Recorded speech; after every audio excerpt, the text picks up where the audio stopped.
Olá, pessoal. Boa tarde. Como estão vocês? Hoje a gente vai começar nosso 34º Target Talks com a presença ilustre aí do Dr. Augusto Meirinho, procurador do Ministério Público do Trabalho aqui de São Paulo. Eu tô aí com a luz solar, que é a melhor luz, né, pra gente estar usando no dia a dia. Tá até forte demais, mas aqui eu tive que fugir hoje para usar um outro ambiente aqui nessa atividade de home office. Doutor Augusto já está aí, Mercedes. Deixa eu colocar o doutor Augusto Greco.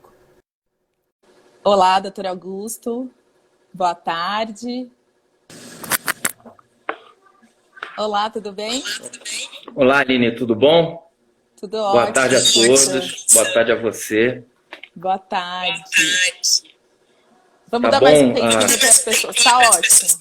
Tá bom. Então, O meu, tô pegando um sol super bom aqui, né, no meu lado. o meu não tenho essa possibilidade, vou ter que ficar aqui, mas a luz tá boa, né? Tá ótimo, a sua tá ótima. Então, maravilha. Vamos só aguardar as pessoas entrarem Tranquilo. e a gente já faz. Como tá passando aí a quarentena? A gente tá trabalhando mais do que nunca, né? Porque mesmo não tendo que estar presente na procuradoria, porque houve uma restrição geral, mas a gente está recebendo muita demanda, né, em termos de trabalho. Né? E a maioria envolvendo a questão da Covid-19. Sim, vocês já estão sentindo impacto aí no dia a dia. Com certeza. Basicamente, o que entra de novo, novas notícias de fato, envolve o tema da Covid. Tem temas que são correlatos, mas estão gravitando em torno da Covid-19. Então, é um impacto muito grande na vida das pessoas. Né? Com certeza. Eu acho que o meu som está dando um retorno no do senhor. O meu não, tô ouvindo bem. Acho que as pessoas estão me ouvindo quando bate aí. E eu tenho que fazer alguma coisa para melhorar? Então, eu acho que não, porque você não está de fone, então não tem jeito. Vamos ter que levar assim mesmo, mas tá tranquilo. Eu não achei o fone do meu celular, né? Sem problema. Só para já apresentar o Dr. Augusto, ele é doutor e mestre pela PUC São Paulo, procurador do trabalho e coordenador regional do CONALIS. O que é o CONALIS, doutor? A gente fala CONALIS, né? CONALIS. A CONALIS é a coordenadoria que trata da promoção da liberdade sindical. Que legal. Então, na verdade, ela trata das questões que envolvem os sindicatos, né? Contribuições sindicais, atos antissindicais, representação do sindicato, tá? Basicamente isso. A gente já pode ir iniciando nossa conversa. Tem um usuário meu aí que está entrando, é minha filha que entra. Maravilha. Figura. Eu acho que a gente pode começar por você trazendo o cenário atual de como você está vivendo lá, vivenciando o dia a dia aí, mesmo à distância da pandemia. Bom, antes eu queria desejar uma boa tarde a todos.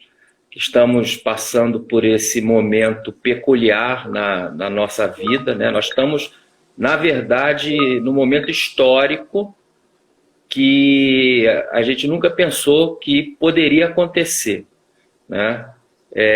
Já houve outras pandemias reconhecidas pela Organização Mundial da Saúde, né? Houve há 100 anos atrás, há mais ou menos, começou a pandemia espanhola, da gripe espanhola, né? Dizem que começou, na verdade, nos Estados Unidos, numa unidade do exército americano, e depois foi levada para a Europa, que estava durante a Primeira Guerra. Na verdade, no último ano da Primeira Guerra Mundial, né?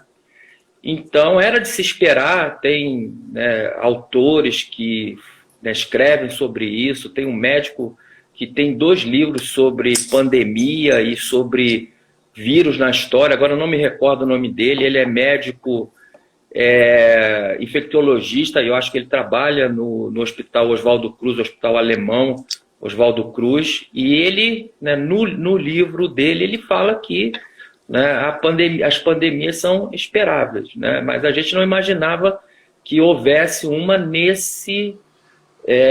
com essa repercussão na sociedade. E aí você me perguntou como é que a gente está, né, vivendo esse momento. Nós estamos com um isolamento, né, com uma restrição de deslocamento que, né, deve ser respeitada, né?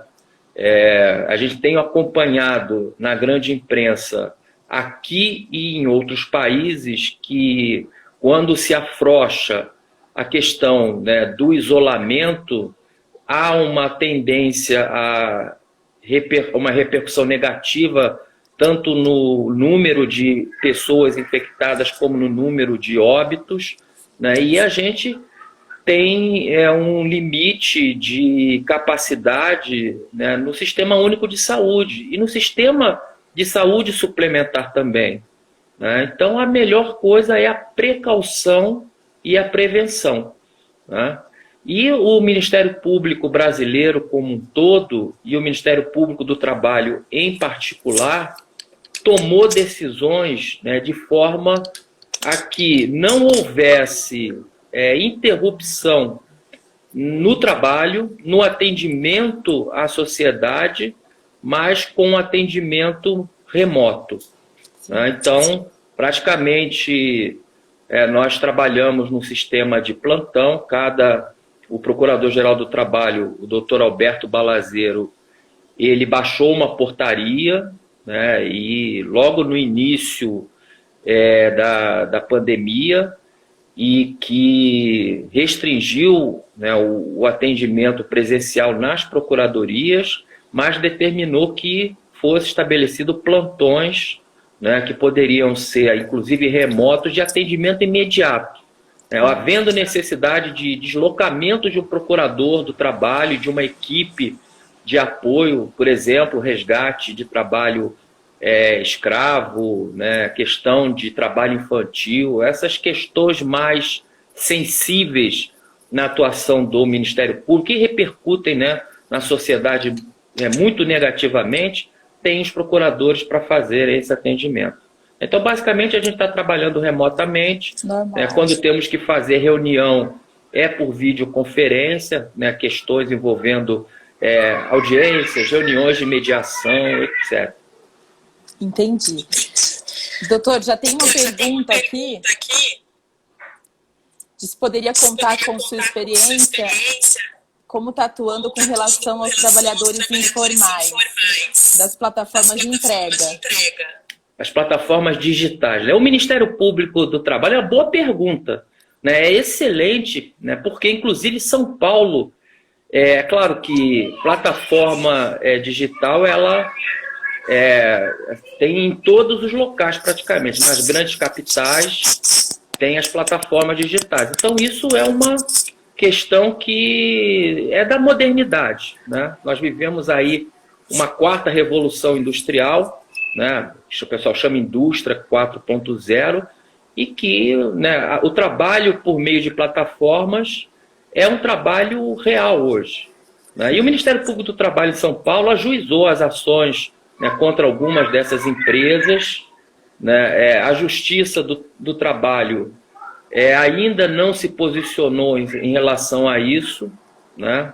E a questão era a formalização e o reconhecimento da relação, né, de trabalho, da relação de emprego, porque analisando, né, diversos vieses dessa relação, pode-se reconhecer os elementos da relação de emprego, aqueles que estão descritos no artigo 2º e artigo 3º, embora isso seja controvertido, né? Tem posições diametralmente opostas, logicamente, e tem posições intermediárias, né? O que não podemos deixar de reconhecer, né, é que o trabalhador de plataforma, sobretudo esse que trabalha, né, entregando mercadorias, entregando alimentos, ele deve ter proteção também, né, porque ele está exposto. Sim. E ele também pode contaminar ou expor quem está recebendo aqueles alimentos,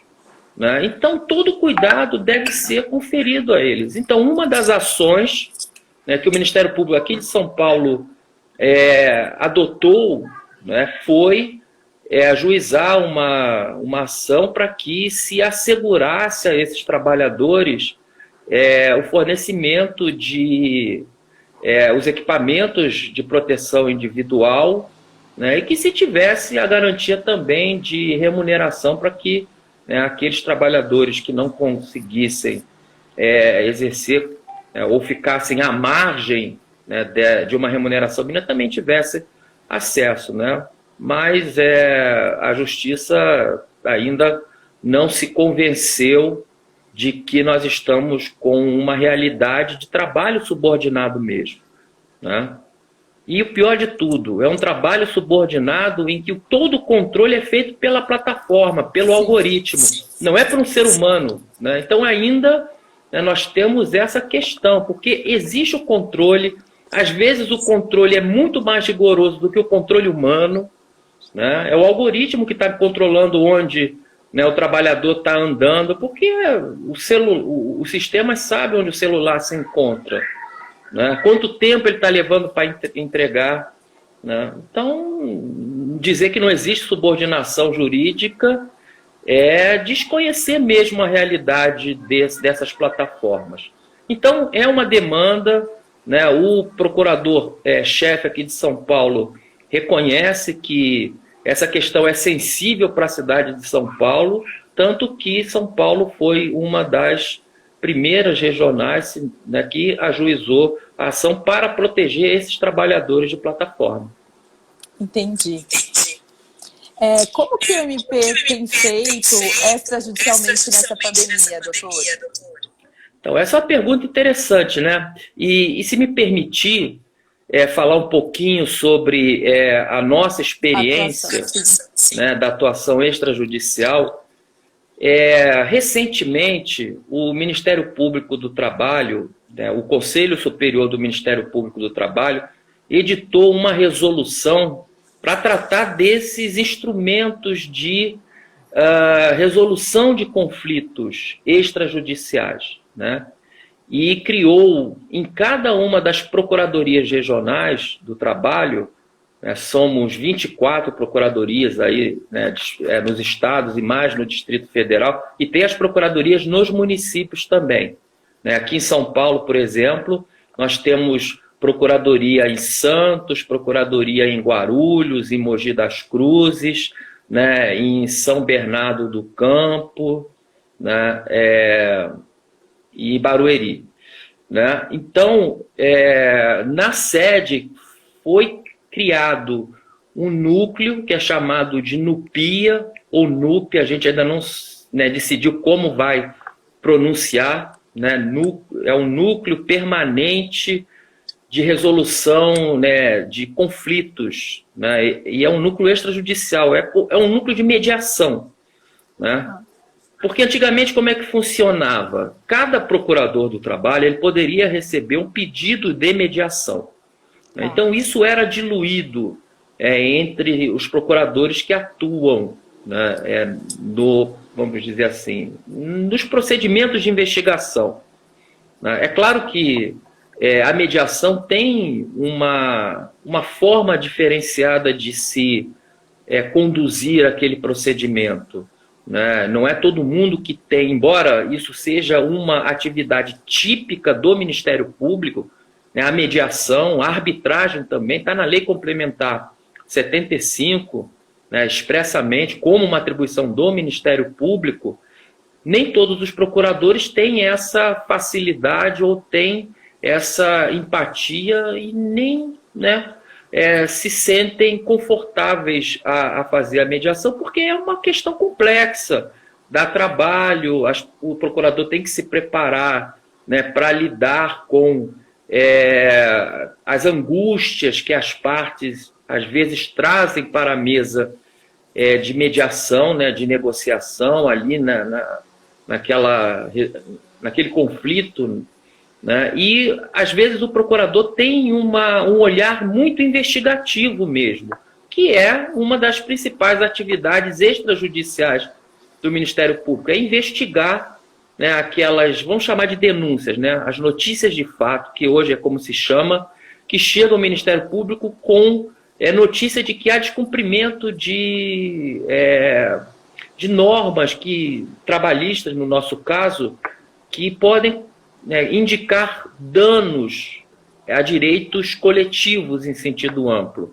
Então, esse é um olhar muito presente no Ministério Público, e na mediação não deve haver esse olhar, né? Até porque quem está trabalhando na mediação pode ficar desconfiado, né, de que ali, né, de repente, ele está saindo com um inquérito civil, né? Então tem um tratamento, né, o Ministério Público está procurando incentivar a mediação, né, aprofundar a mediação nas unidades, né? O coordenador nacional da CONALES, né, essa coordenadoria que eu coordeno aqui em São Paulo, que é o Dr. Ronaldo Lima, ele está criando um projeto nacional só para tratar de mediação. Que legal. Né, para ver como o Ministério Público está realmente imbuído, né, daquela visão de que muitas questões vão ser resolvidas nesses meios alternativos de resolução de conflitos, sem precisar levar para o judiciário, né? E às vezes até mesmo a arbitragem, né? E eu gostaria de falar uma coisa para você, Aline, e para quem está ouvindo, né? A questão da arbitragem sempre foi controvertida na Justiça do Trabalho, né? A arbitragem era possível nos conflitos coletivos, estava até na Constituição da República, né, como uma possibilidade, além da negociação coletiva. Se a negociação coletiva não desse certo, poderia, né, as partes indicarem árbitros, e aí teria uma arbitragem, né? Mas a arbitragem é muito cara, né? Dependendo aí da Câmara de Arbitragem ou do objeto, né, pode se tornar desinteressante economicamente.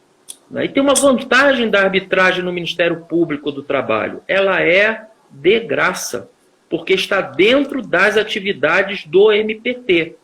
Então, se eventualmente um sindicato e uma empresa, né, que não conseguem, né, chegar a uma solução de um conflito, em vez de levar para o judiciário, nomear o Ministério Público do Trabalho como árbitro, dentro obviamente, dos requisitos da lei de arbitragem, né, é uma vantagem, porque vai ter um sujeito imparcial,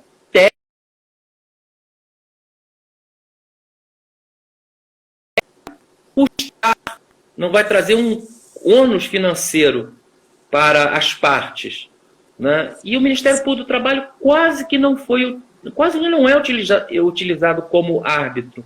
Nós tivemos uma experiência, só para contar, claro, né, em Santos. Eu trabalhei em Santos durante 8 a 9 anos, né? Fiquei lotado em Santos, eu tomei posse em Manaus e vim para, né, São Paulo, na verdade, vim para Santos em 2010. E num desses anos havia um conflito no âmbito do órgão gestor de mão de obra, né, que cuida aí da gestão do trabalho portuário avulso, e que era uma questão que ele não conseguia resolver, né, da aplicação da penalidade àquele trabalhador avulso que não cumpria com zelo as suas obrigações. Então, no âmbito do OGMO, né, tem uma comissão paritária, né, representando um conjunto de representantes dos trabalhadores e dos operadores portuários, né, de quem tomava o serviço e de quem prestava o serviço. E como era uma comissão paritária, sempre dava empate, né, porque os trabalhadores falavam que não tinha que aplicar punição. Os operadores portuários falavam que tinha que aplicar a punição que o Ogmo, né, tinha aplicado. Né? Então, qual foi a solução? Nomearam o Ministério Público, os procuradores em Santos, para serem árbitros. Né? Foi uma experiência exitosa na minha concepção. Né? Não houve a renovação depois dos 6 meses, né? Mas foi uma experiência de arbitragem que nós tivemos. E sem custo nenhum para o Ogmo, né? E nem para as partes ali. Né? Então, a arbitragem é uma solução, mas ao lado da arbitragem nós temos a mediação. Sim. Então, o doutor Ronaldo Lima, né, ele tendo essa visão junto com a Procuradoria-Geral do Trabalho, né, que está incentivando a implementação, né, dos NUPIAs, né, em cada uma das regionais, com capacitação para os procuradores, isso é importante, né, assegurar a habilitação, né, e a capacitação para que o procurador possa realizar uma mediação com eficiência, né, e não com aquele olhar de investigador. Tá? E muda um pouco o foco, né? Mudar o foco, assim, trocar uma chave. Então, quando se tem procuradores que fazem parte de um núcleo especializado de mediação, há uma facilidade maior de se entender aquele processo. Né? Às vezes, se não se resolve numa audiência, numa reunião, né, vamos chamar assim, de uma sessão, né? E aí precisa de fazer outra e outra. Então, isso dá trabalho, tem que haver preparação, né? Tem que aprofundar, né, nos dados que são apresentados. Então, é trabalhoso. Mas a PGT, né, é claro que estávamos no processo de implementação desse projeto estratégico, mas veio, né, a Covid. E a Covid, né, a pandemia, ela trouxe uma necessidade de uma atenção quase que exclusiva do Ministério Público do Trabalho sobre as repercussões da pandemia nas relações de trabalho. Né? Então, esse projeto que está agora em stand-by, né, deve ser retomado, logicamente, né, assim que as coisas voltarem à normalidade. Eu brinco assim, após o apocalipse, né, a gente, né, deve retomar todas as atividades estratégicas que foram assumidas, né, dentro da instituição. Entre elas, o projeto estratégico da mediação. É muito bom a gente dar esse acesso às pessoas, porque quem não está muito no meio, não está acompanhando, acaba desconhecendo. E bem nesse momento é super válido também, acho que pós-pandemia vai ser super usado isso entre as empresas, os sindicatos, né? A gente sabe que tem, Aline, o Sejusc, né, e tem as mediações feitas pelo Poder Judiciário, né, às vezes mesmo com, né, um pré-processual, né, mas também podemos enxergar o Ministério Público como uma possibilidade, em vez de já levar para o Judiciário, porque você está levando aquele conflito para o Poder Judiciário, né, que vai fazer umas sessões antes de tentativa de mediação, enfim. Eu participei de 2 sessões de mediação no Tribunal Superior do Trabalho, lá na vice-presidência, com um juiz que ficou muito tempo só fazendo isso, né, o doutor Rogério, né, muito capacitado. Inclusive tem um livro sobre mediação, né, muito bom, né, da LTR, e é uma experiência que é válida, né, mas também a gente gostaria que as partes que têm, né, os conflitos, as empresas, os sindicatos, olhassem também para o Ministério Público como um ator, né, social que pode também ter um papel relevante nessa aproximação das partes, né, e sem um formalismo que tem muito na justiça, né. Então, essa a ideia da Procuradoria-Geral do Trabalho, né, incentivar também a mediação. Fica muito em linha com o que a gente tem feito nos Target Talks, que é trazer todos os atores da sociedade que de alguma forma trazem temas que podem ou não gerar conflito. Então, trazer essa informação é muito rica e a gente tem que divulgar mesmo, porque faz todo sentido. Apesar de já conhecer o senhor, a referência na mediação, mas é bom que a gente traga um instituto como um todo, né? E em relação à atuação do MPT, né, e é importante falar isso, nós não ficamos, como instituição, esperando chegar, né, as denúncias, né, das violações do direito dos trabalhadores. O Procurador-Geral do Trabalho, né, ele criou um grupo de trabalho Covid-19, composto de todos os coordenadores nacionais e os vices. Nós temos aí algumas coordenadorias temáticas que tratam das questões estratégicas, né, do planejamento estratégico do Ministério Público, combate a trabalho infantil, combate a trabalho escravo, fraudes, trabalho portuário aquaviário, liberdade sindical, fraude na administração pública, meio ambiente do trabalho, questões de discriminação e de igualdade de oportunidades, né, para mulheres, pessoas com deficiências e aprendizes. Então, essas coordenadorias se juntaram num grupo de trabalho e produziram intelectualmente várias notas técnicas.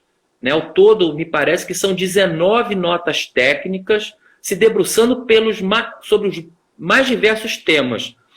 Né? E essas notas técnicas, qualquer um pode consultar lá na página do Ministério Público na internet. Eu não sei de cabeça o endereço, mas é só jogar no Oráculo, no Google, né? PGT ou MPT, vai aparecer e tem lá o chamado, né, com as informações sobre a atuação do Ministério Público na pandemia. Né? Então é bom conhecer, nós temos as notas técnicas, nós temos notas específicas sobre trabalho em plataforma de petróleo, né? Fizemos algumas recomendações para setores que são sensíveis, como, por exemplo, o setor portuário, né, que, né, é importante, tanto que tem uma MP, a medida provisória 945, que trata exclusivamente sobre o setor portuário.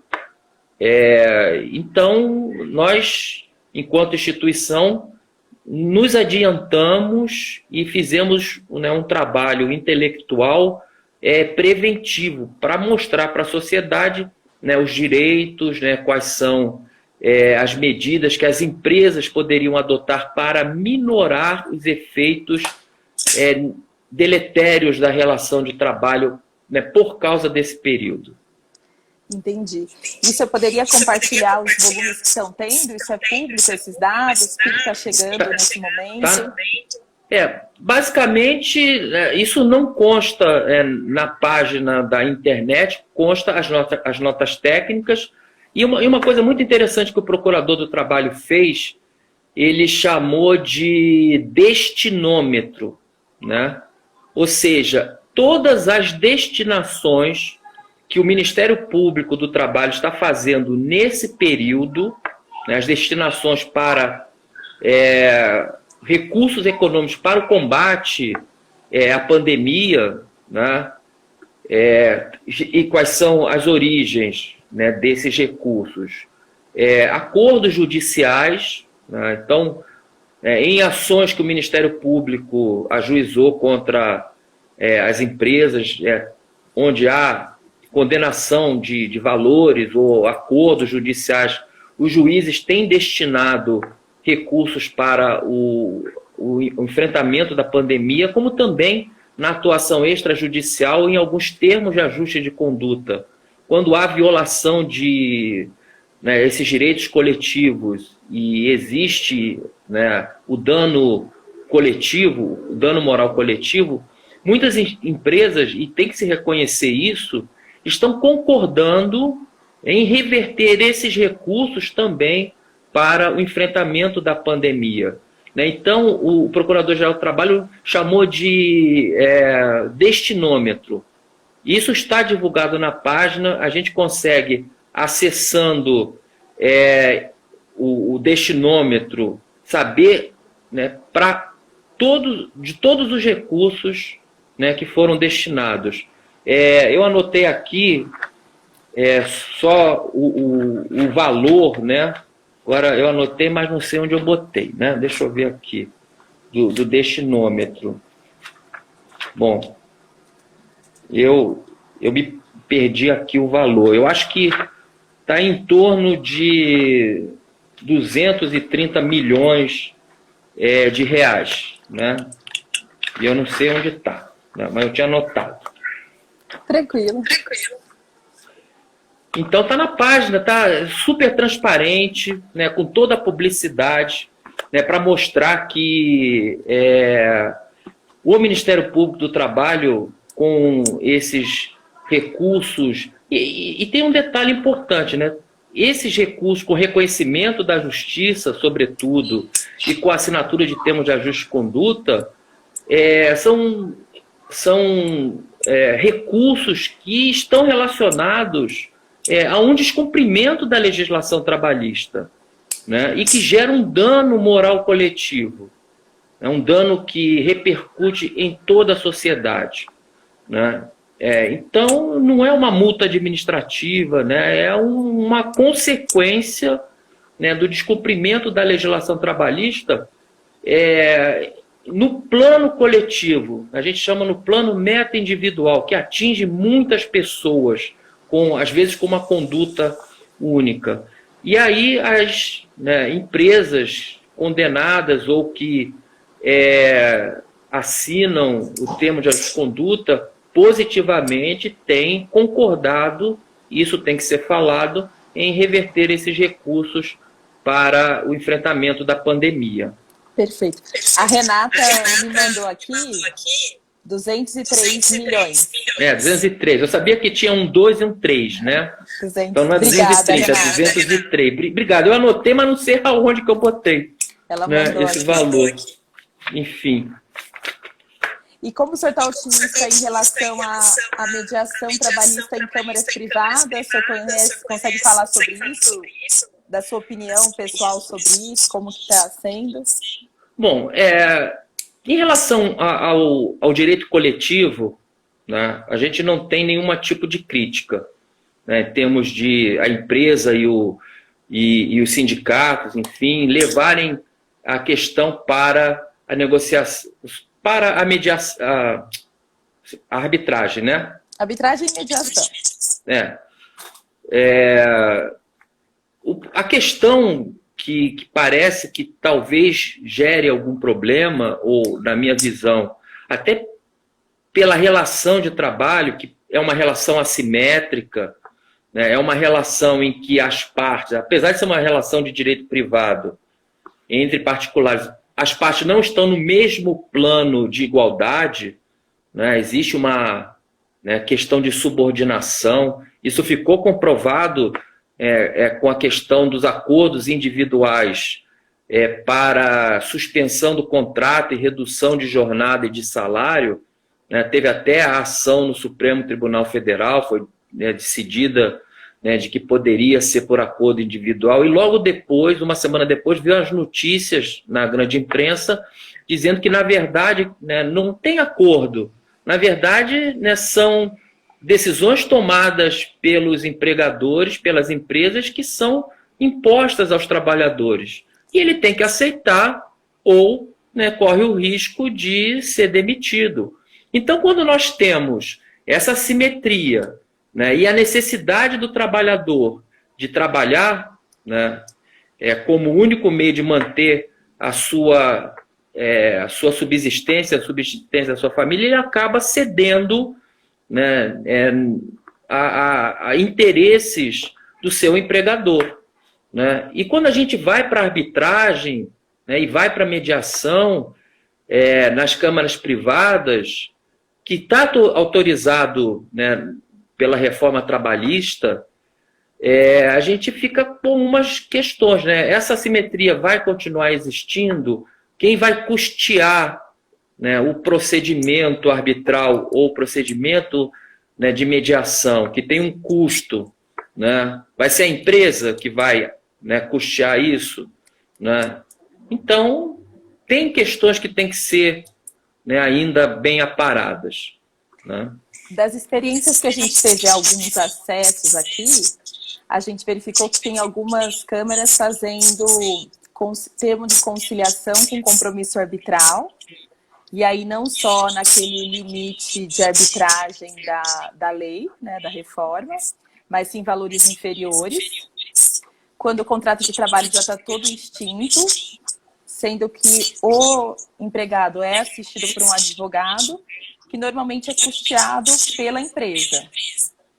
E que aí traz uma certa isonomia, esse termo é apto para levantar a FGTS, faz todos os trâmites normais pós-rescisão. Então, a gente teve notícias de casos, inclusive, que foram parcelados, algumas coisas que não estavam depositadas. Então, foi como se fosse um acordo voluntário, né, de jurisdição voluntária feito na Câmara, só que tornou-se apto para fazer depois os levantamentos necessários, liberar guia de seguro-desemprego, tudo isso de acordo com a lei de arbitragem. A questão é saber o que é disponível, o que não é indisponível. Exato. Né? Essa questão de ser custeado pela empresa é uma questão relevante. Né? Embora não haja mais a subordinação jurídica, existe uma necessidade fática de se receber aqueles valores. Né? Então, são questões que têm que ser, talvez, aperfeiçoadas. Né? E se não houver possibilidade de se aperfeiçoar, tem que talvez se repensar nessa questão, né, da arbitragem individual. Né? Em relação à arbitragem coletiva, não há dúvida de que é possível, deve ser valorizada, né? Deve ser incentivada, mas eu ainda tenho muita restrição em relação ao trabalhador que, né, aceita o procedimento arbitral, né, porque ele não vai estar no mesmo plano de igualdade, ele está premido ali por questões financeiras, então isso pode, de uma forma ou de outra, influenciar na manifestação da vontade dele. Né? Sim, ele pode gerar um desbalanceamento aí nessa relação. E outra coisa, a própria CLT agora permite o acordo extrajudicial, né, entre o trabalhador e a empresa, né, quando, inclusive, obrigando, né, a presença de advogados diferentes. Sim. Né? E que esse acordo deve ser levado para homologação no Poder Judiciário, né, que vai fazer, né, um certo controle para não ver se foram descumpridos os requisitos que estão na CLT para esse acordo. Né? Então, eu sou um entusiasta dos meios extrajudiciais de solução de controvérsias, mas, né, me parece que pelo fato da relação de trabalho ser assimétrica, né, talvez a gente precise, né, pensar se todas as hipóteses, né, cabem à arbitragem, né, e à mediação. Sim, eu acho que isso é um ponto super relevante para a gente pensar mesmo. Tem uma pergunta, e aí eu posso ajudar a responder também. O mediador credenciado pode fazer os acordos na Câmara privada? Falando do ponto de vista das câmaras, eu acho que credenciado, ela está dizendo que cadastrado, feito o curso do CNJ, né, e cadastrado em algum Sejusc ou no PMEC. Sim, pode, né? Só que as câmaras têm um volume, como o doutor falou, justamente por essa ainda dúvida de como esse instituto é utilizado nas câmaras privadas, as que eu tenho conhecimento é bem pouco que se faz trabalhista. Então, se for credenciado ao CNJ ou ao Sejusc, sim, ele pode fazer acordo na câmara privada, sim. E agora, após esse momento, o senhor acha que toda essa parte online que está vindo, aí falando um pouco de mercado, né, de mediação, de negociação, alguns parâmetros que estão dando, por exemplo, acesso. Já tinha acesso ao MPP pela internet? Já. Né? O Ministério Público do Trabalho, já há algum tempo, né, desenvolveu uma plataforma, né, que a gente chama de MPT Digital. Então, a gente não tem mais procedimento em papel, é tudo eletrônico, virtual. e já há algum tempo também permite o peticionamento eletrônico, né? Então, já há mais de 2 anos, né, ou mais até, as partes se cadastram no sistema e podem, né, encaminhar petições, manifestação, documentos, ver os autos, né, e é um sistema muito bem aceito, né, pelos advogados, né, pelas partes, inclusive elogiando, fazendo comparações com outros sistemas de acesso virtual a tribunais. A justiça como um todo tem elogiado o sistema do Ministério Público do Trabalho. Ele é bem acessível. E esse momento então de pandemia, o acesso digital não mudou nada aí para vocês, né?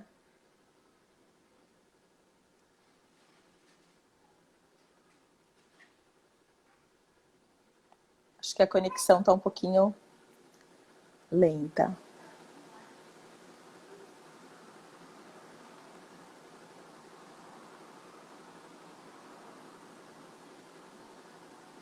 Vocês estão do Dr. Augusto? Acho que caiu a conexão dele. Vocês me ouvem ainda? Se alguém puder fazer um sinal aí, se ainda estão me ouvindo, eu vou colocá-lo de novo, porque eu acho que a conexão dele ficou um pouco ruim. Vocês me ouvem? Tá, eu acho que a conexão dele caiu. Vamos ver ele voltar. A partir das 4h30 é sempre um desafio fazer live, né? Vamos aguardar o doutor Augusto voltar para a gente estar encerrando. Se vocês tiverem alguma pergunta, aproveitar essa oportunidade de um procurador tão engajado aí. Oi, doutor Augusto, deixa eu colocá-lo de novo.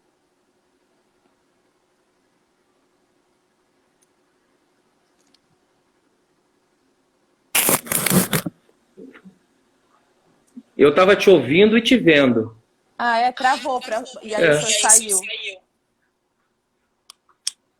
Deu Bom, como se o senhor tivesse saído da live. E eu fiquei te vendo e fiquei ouvindo, né, vendo o pessoal mandando mensagens. Daqui deu que o senhor saiu. Bom, estou de volta, né? Tá bom. E agora, então... fale. Que agora a gente podia falar um pouco o que o senhor está imaginando de cenários aí pós-pandemia, expectativas, o que o senhor tem para falar aí para as pessoas que estão nos ouvindo? Bom, a expectativa é que as coisas voltem à normalidade, né? Nós vamos ainda conviver com reflexos, né, da pandemia, né? Pensando no Ministério Público, né? Nós vamos ainda receber muitas notícias de fato envolvidas.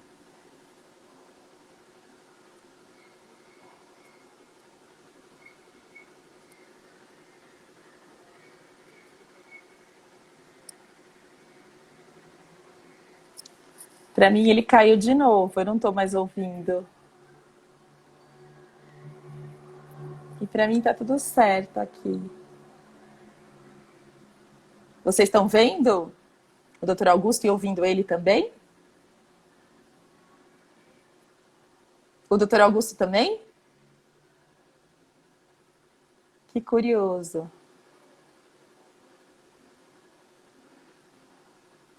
O Dr. Augusto para mim também não tá... Eu não tô nem mais ouvindo ele.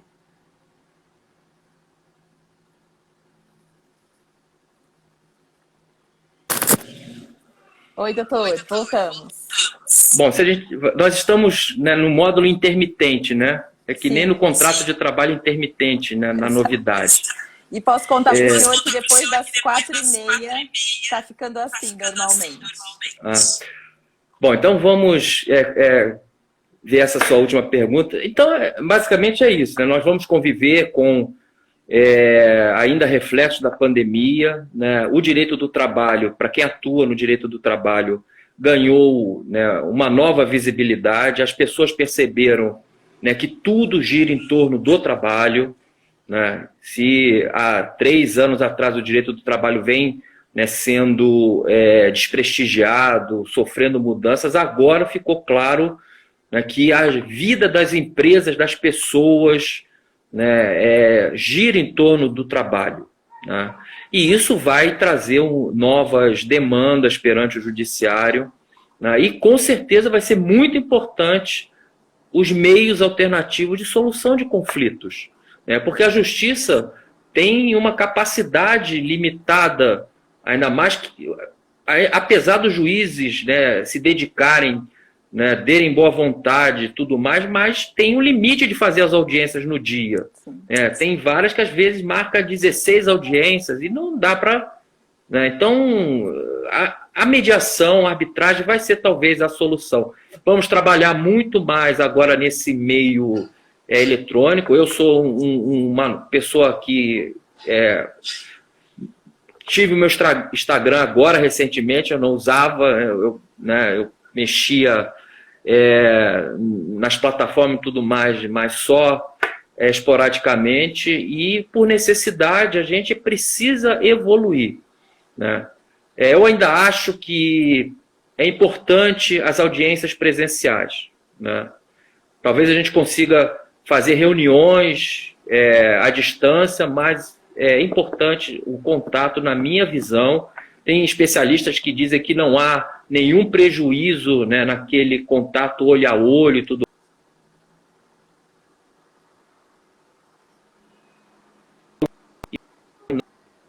Minha concepção. Sim, e me parece que veio para ficar, né? Acho que muitas empresas, eu falei com algumas empresas, foi muito rápido esse acesso à tecnologia geral. Então, eles até se surpreenderam quão rápido eles atenderam a demanda. Então, talvez vários processos que foram flexibilizados agora, tudo em torno do trabalho, não tem por que voltar como era antes, né? E isso é uma realidade, né? Você preserva o trabalho das pessoas, né, e reduz custos para as empresas, né, não há dúvida, né? E a gente, enquanto Ministério Público, né, as empresas também têm que saber que nós estamos preocupados com o teletrabalho, com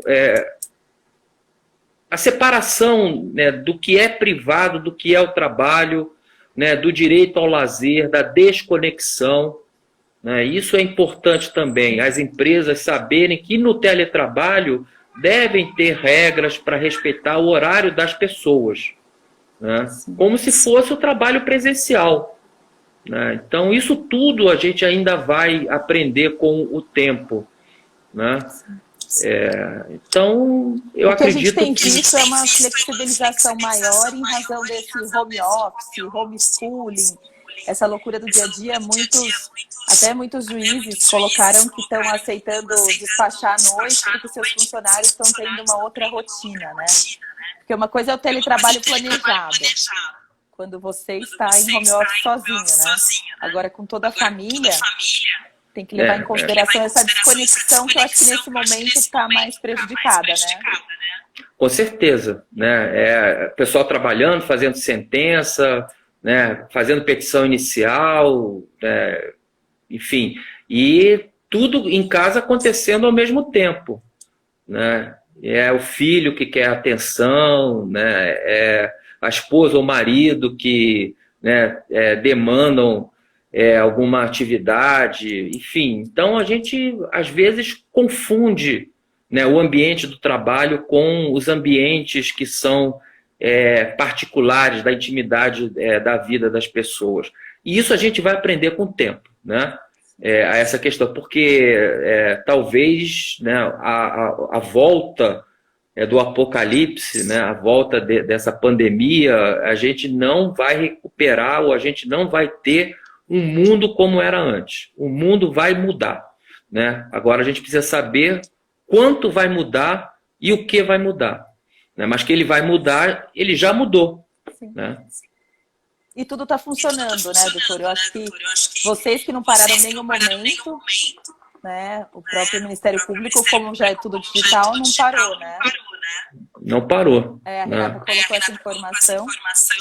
Algumas empresas pararam por alguns dias, mas muitas conseguiram nem sem perceptível isso, né? Mas tem algumas atividades que não dá para fazer remotamente, né? E aí as pessoas precisam trabalhar com segurança.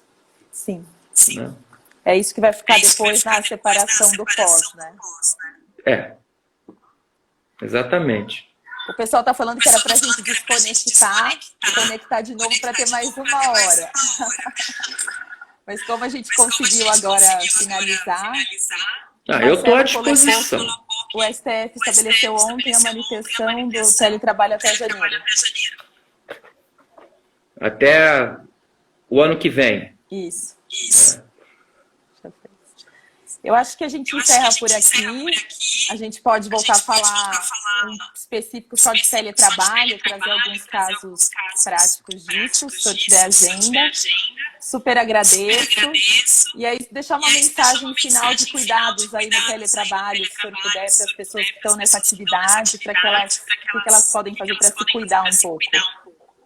É importante fazer essa limitação de horário, né, para não ter um trabalho, né, estafante, né, em sobrejornada. Cuidados com questões de ergonomia, né, ter uma boa cadeira, ter, né, uma posição de trabalho confortável que não venha acarretar, né, lesão por esforço repetitivo, uma boa iluminação, uma boa alimentação, essas questões, e separar sempre, né, um tempo para o lazer, é importante.